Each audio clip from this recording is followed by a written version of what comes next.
Hello, my students. We're going to do chapter 12 today.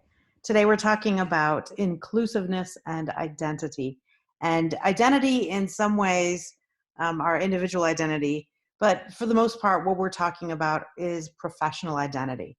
So the bulk of the work today is going to be on discussion board and in watching a couple videos and thinking about these things.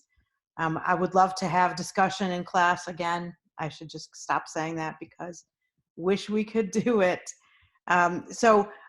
This is a great opportunity, though, for you to develop more of a sense of your professional identity and your sense of what do we do as psychologists. So in 1969, there was a man named George Miller who gave an address to the American Psychological Association. And what he talked about was giving psychology away. So at this point, this is at the very end of the 1960s, which, as we all know, was a pretty turbulent time in terms of questioning values and looking at racial inequality, recognizing rights, individual rights, group rights, getting rid of or in the beginning of getting rid of some of the barriers that had existed status-wise for minorities and for women. And so at this point, at the end of the 1960s, this big period of change and growth, the American Psychological Association had been talking about how much should we get involved in terms of social prescriptions, social issues. There are problems that we see in society that need fixing, and psychology seems pretty uniquely able to suggest fixes for these troubles. In fact, this is in large part what psychology is understanding what is going on and what are some of the ways in which society and culture can change to help get rid of some of these problems.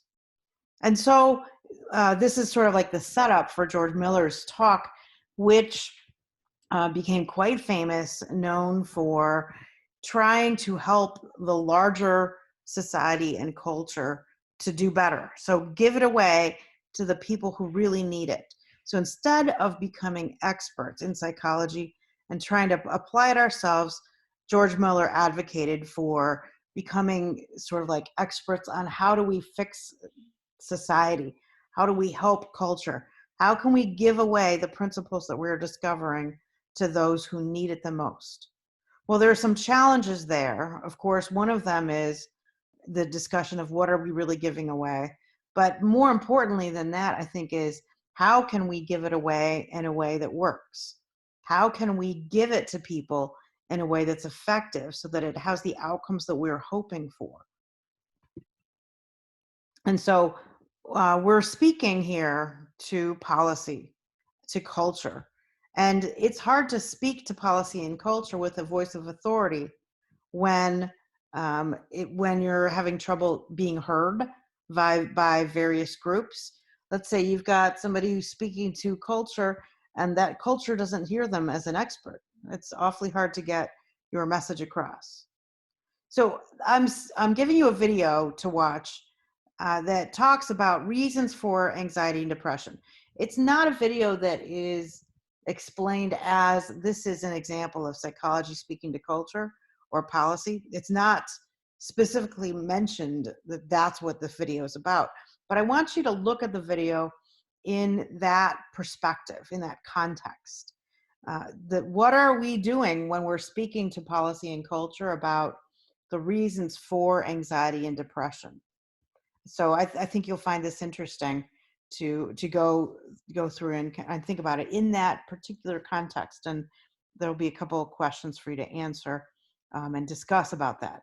And so this video looks at reasons for depression and anxiety, reasons that include some of the problems that we can solve through politics, through policy, through culture. And then one of the questions is, should we, as psychologists, should we set ourselves up as those kinds of experts? Can we set ourselves up? And then some of the relevant issues within which should we prescribe, and are we experts, are, well, what is our evidence that we're correct about these solutions? What is our evidence that the changes that we suggest will actually create the results we want? Let's say we are correct and we ask for them to change A and B. What if A and B don't actually lead to the results that we're looking for? Do we have evidence that A and B will work when we do this? And this is very relevant ever since George Miller suggested that we give away psychology. It is still very, very relevant today. Very relevant in terms of the impact of this shutdown on our psychology, on our group, our community health. One of the issues that I'm thinking about are there are a number of people who've gotten really used to staying home, or there are a number of people who have really kind of acculturated to this idea of you have to be home for your health. And we've developed a culture of 6-foot distance and fear when we go outside the house. Well, how is this going to affect people when we start saying it's okay to go out now? Let's restart the economy. Let's go. We're back in full swing. Everybody show up to your jobs. Or if you, hopefully some people still have their jobs. I think there'll be a large number who don't have their jobs at all anymore, or whose companies, may not exist anymore. Now you have to go look for another job, and you have to be comfortable with that. And we've been telling you to be anxious and fearful and stay 6 feet away and wear a mask and wear gloves and wash your hands constantly. Now from that culture of fear, we're asking people to come out and, jump right back in. It seems to me like there will be a group of people who are going to have a hard time with that. How can we as psychology give that away? Or in other words, give the solutions away to help the people who need it the most? How can we help them hear us? What are the things that we can offer?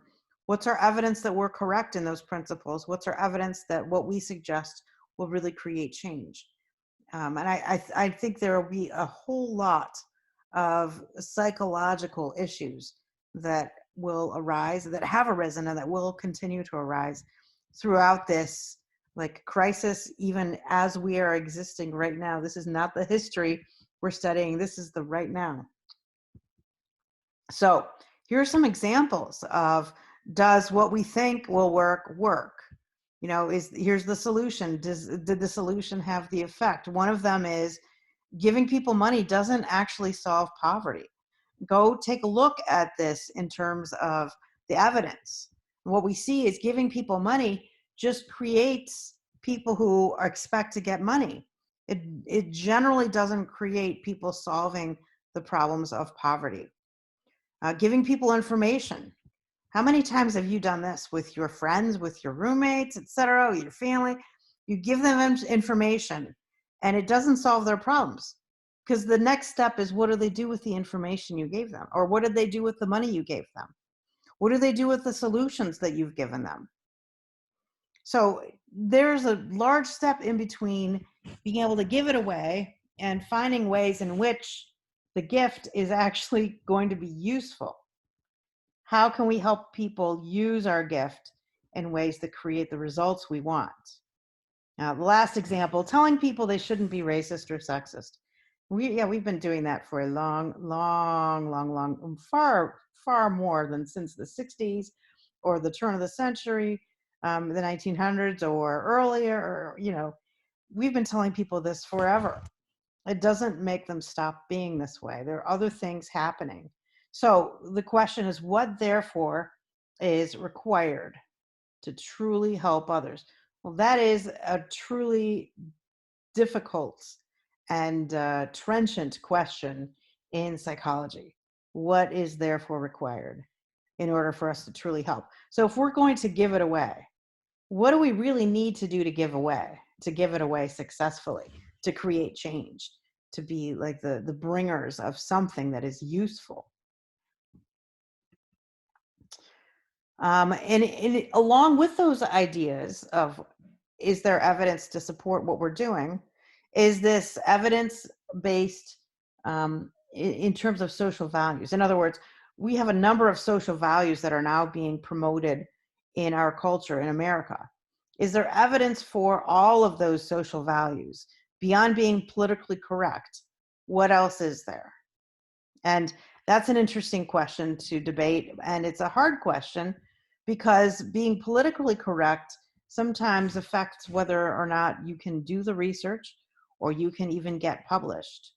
Um, Sometimes you ask questions and people get very unhappy with you and fire you or have the university shut you down, a whole number of ways. And we could go farther into that. You could, for an assignment, if you wanted to, look into this aspect of giving away psychology and what are the politically correct um, limits on what you can look at and what you can't look at. So here's this video. At this point, the video is in the announcements for the lecture. You saw it when you clicked on this recorded lecture. There's also this link to the video. So what I'm gonna have you do is pause here, watch the video, and then come back.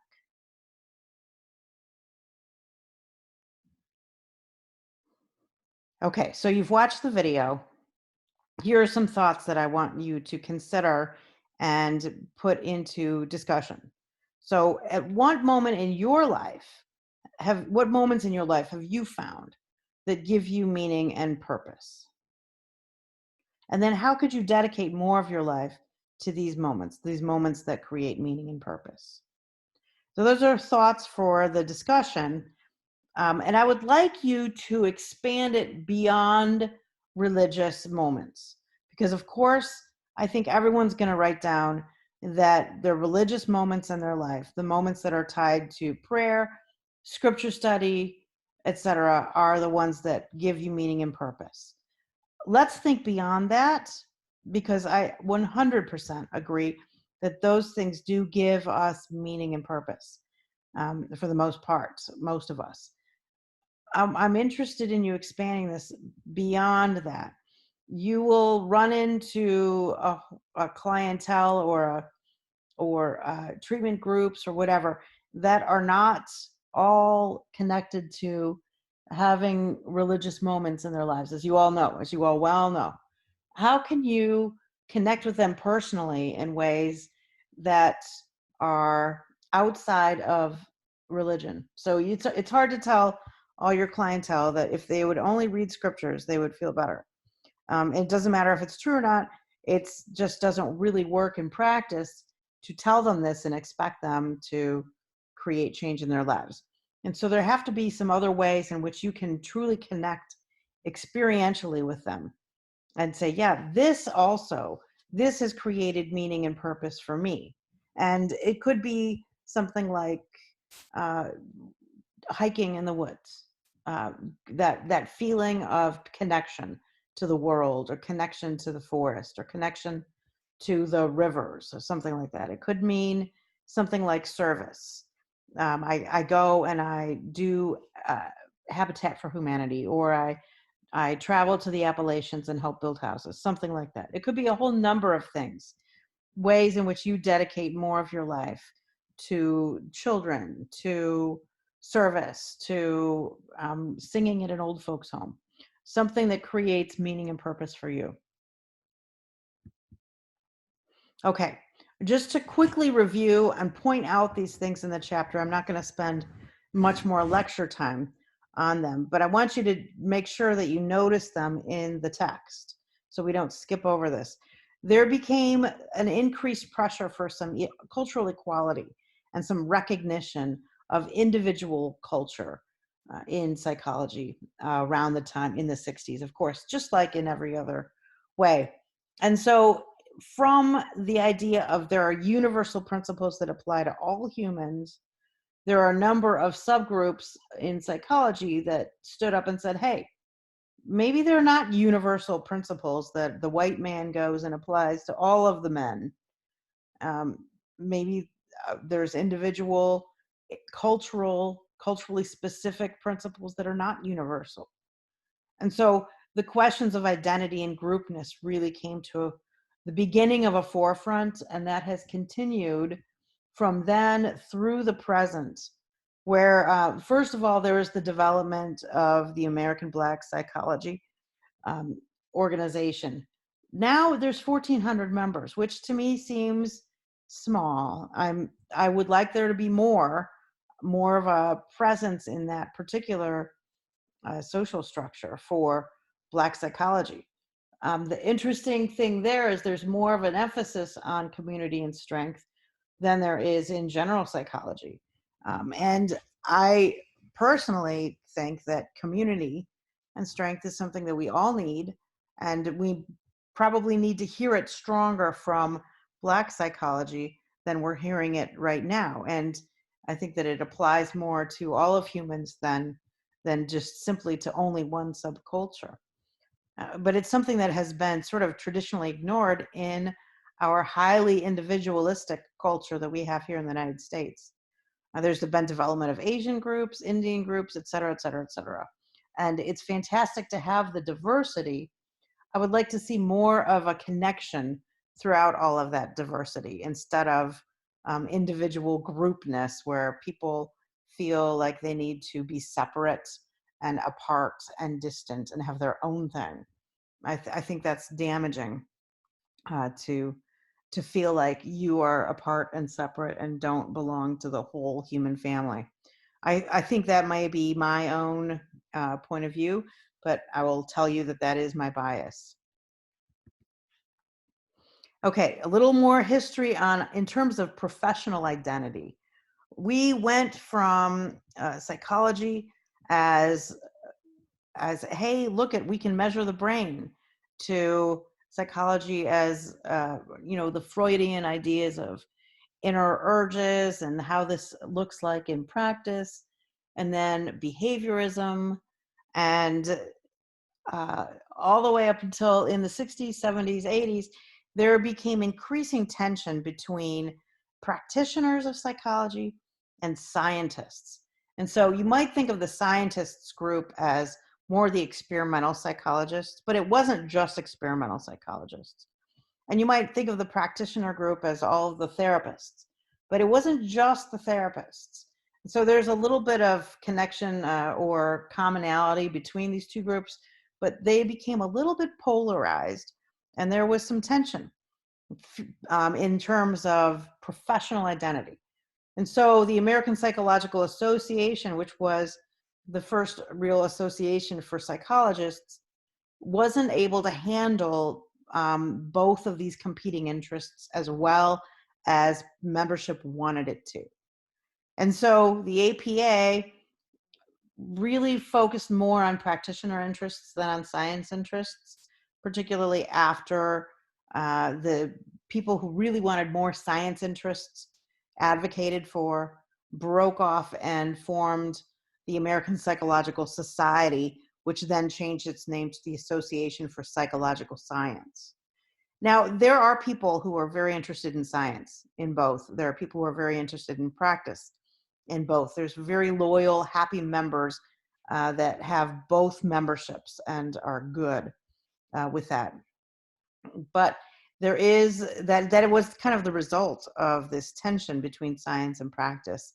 And scientists feeling like, here we are paying all these dues for what's not even useful at all to us. We don't care about lobbying for practice. We don't care about, various things that some of their dues were going to, they were unhappy about. And then looking at how can we develop standards for training. There are some differences there. However, what we have now is an opportunity to be involved in two organizations that promote psychology. One, and I'm not going to say it is more science-based, because there's a lot of science base in the APA, a lot of science base there. But the American or the Association for Psychological Science really emphasizes the academic and scientific information much, much more in terms of, that's kind of more exclusively what they look at as vis-a-vis the American Psychological Association. So if you go to one of their meetings, and I would encourage you to take advantage, the next one that's close to us, to go to and just get a sense of what they're like. You go to APA and it is just a ton of people. And it's a dizzying amount of classes that you can attend. There's just like, you can hardly even take in how much opportunity there is for all kinds of different things. There's something going on all of the time.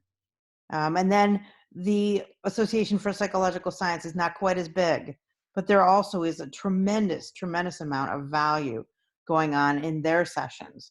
And looking at the value of their focus on more straight up science, as well as the value of the focus being very, very inclusive with the APA. You also want to look at what are the things that they advocate? What are the things that they are politically pushing for? And do those meet with your values?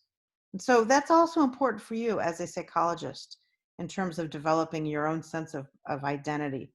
Are the values that the American Psychological Association pushes for, are those also values that you share?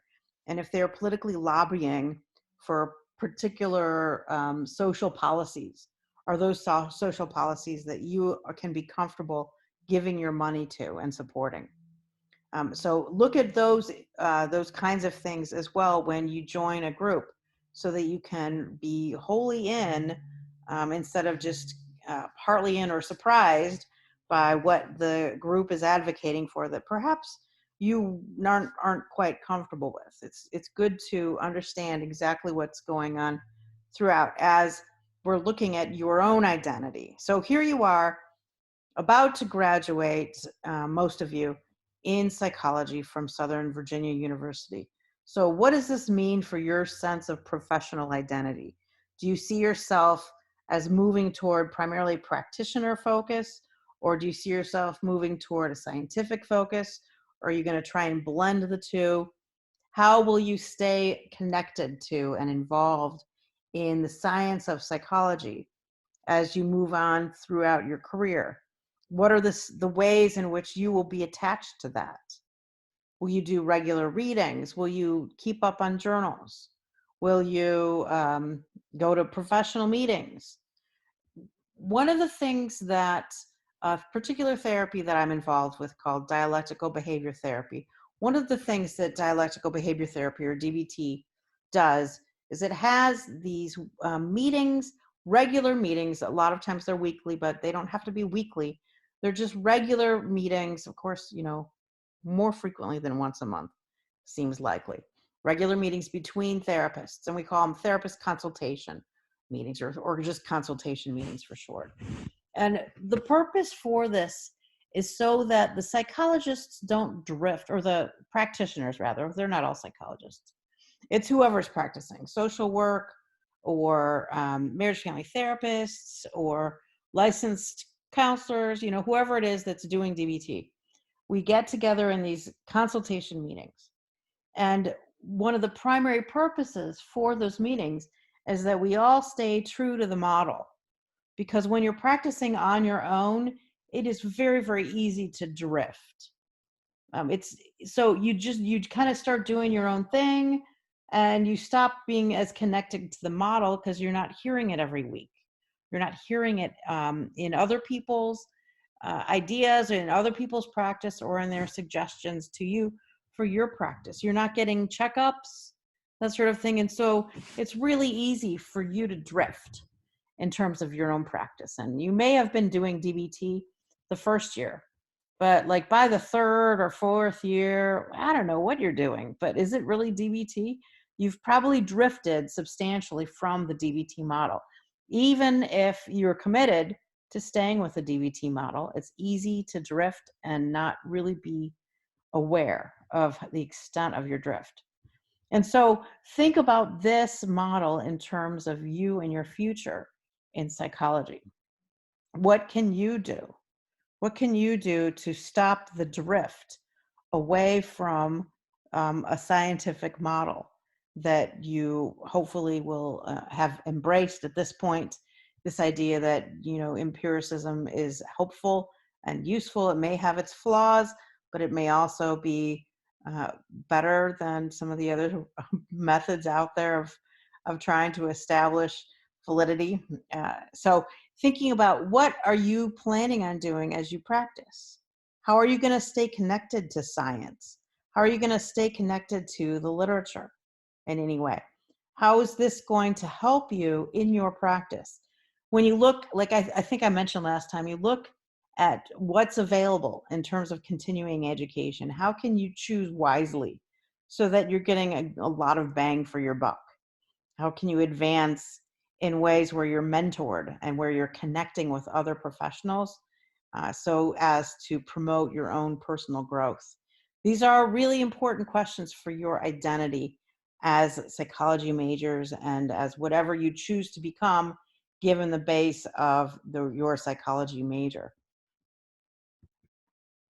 And so in that context, think about these two different um, styles of being a psychology person or a psychologist, as you might end up with a PhD or a PsyD.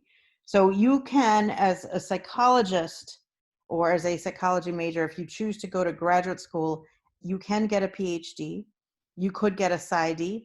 You could get a master's in professional counseling. You could get a master's in social work. You could be an LCSW. You could go into marriage and family therapy. You could go into all kinds of clinical types of work that aren't necessarily connected to those degrees. There's a huge variety of things that a person could do with a psychology degree and with some psychological understanding. In any of those cases, no matter what you're doing, whether you're advocating at the library for some sort of bibliotherapy that will help the person who is struggling with anxiety, here are a bunch of books, that might be a career, or whether you're like training dogs for to be therapy dogs or to be service dogs, and you're matching them and helping the people who come in and want to work with you to have a service dog or a therapy dog, or let's say you're doing some counseling to help people be more adherent to the medical recommendations that they've had. Let's say they're supposed to take a particular medication or exercise in a particular way or make sure that they don't have stress in their life, and your job is to help them manage those recommendations and apply them to your life. Those are just three kind of disparate examples of ways in which you can use your degree. All of those things have to do still with this idea of what is practice, what is science, and how can you create a connection between the two. So a PhD really puts the emphasis on the science. One simple way to put it is, well, in a PhD, you do a dissertation and you have to do the dissertation in a scientific way.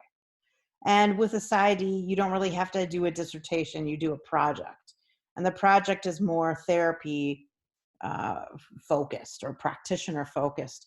And you don't have to do all the science that you have to do with a dissertation. That's one simple way to see it. I don't know that I could argue a ton with that simplistic kind of reductionist way of looking at it. That is definitely one way to understand it. There is probably more to both models than just that. And so you want to think about what do you want to do? Do either of these things even remotely appeal to you? If not, great, but you still have to decide, what do you think about the scientist practitioner debate? Where is the value in terms of your training? Do you need science? Do you need practice, the practitioner piece? In terms of the model of graduate training, what do you advocate for? Or do you think that it really just depends on the person's eventual career and what they choose to do? So these are interesting questions because sometimes the training and where the person ends up is a little bit of a mismatch. And sometimes the person may wish they had a different kind of training, or they may find that their training was so broad that they are well prepared for pretty much anywhere they land. Think about this and chime in on the discussion about this as well. Okay, so that's it for today. On Thursday, we're going to talk about cognitive therapy, and I'll upload some material for you to look at today to Canvas so that you can be prepared for our discussion on Thursday. I'm not going to give you too much because I know it's nearing the end of the semester, and I'm sure you're overwhelmed, and I'm sure the last thing you need is a whole stack of stuff to read and to do. So this week we did identity. Next week we're going to look at the brain. Next week is kind of technically was the last week of class. And so we're right still on schedule for that. I didn't expand us to kind of leak into that last week that they ended up giving us. And so we're probably going to finish a little bit earlier, but having covered all the material we wanted to anyway.